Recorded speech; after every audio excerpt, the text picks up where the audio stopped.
कीलोर भाइयों ट्रेवर और डेंजिल कीलोर का नाम उन स्वर्ण अक्षरों में अंकित है जिन्होंने 1965 के युद्ध में अपनी असाधारण वीरता से दुश्मन के छक्के छुड़ा दिए थे।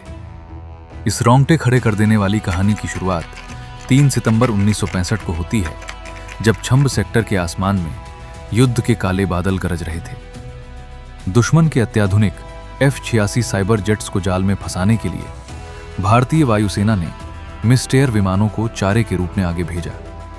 जैसे ही पाकिस्तानी साइबर जेट्स हमला करने के लिए नीचे आए, रडार की नजरों से छुपकर मात्र 5000 फीट की ऊंचाई पर मंडरा रहे स्क्वाड्रन लीडर ट्रेवर कीलोर ने अपने फुर्तीले नैट लड़ाकू विमान से उन पर धावा बोल दिया।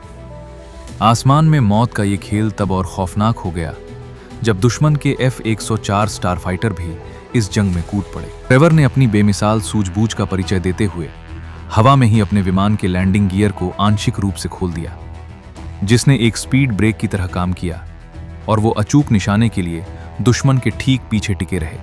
450 गज की दूरी से उन्होंने अपनी 30 मिलीमीटर की तोपों का मुंह खोल दिया और चंद ही सेकंडों में वो अजय माना जाने वाला साइबर जेट आग के एक दहकते हुए गोले में तब्दील होकर जमीन पर आ गिरा। इस पहले हवाई शिकार ने ट्रेवर को वीर चक्र का हकदार बना दिया।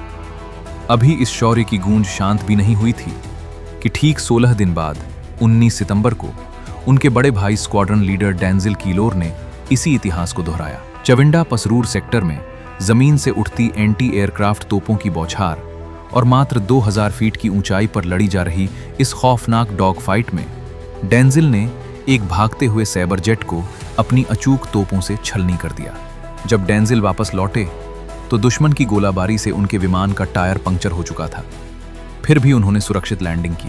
भारतीय सैन्य इतिहास का ये एक दुर्लभ क्षण था जब एक ही युद्ध में एक ही परिवार के 2 सगे भाइयों ने दुश्मन के घमंड को नेस्तनाबूद किया और दोनों को ही वीर चक्र से नवाजा गया।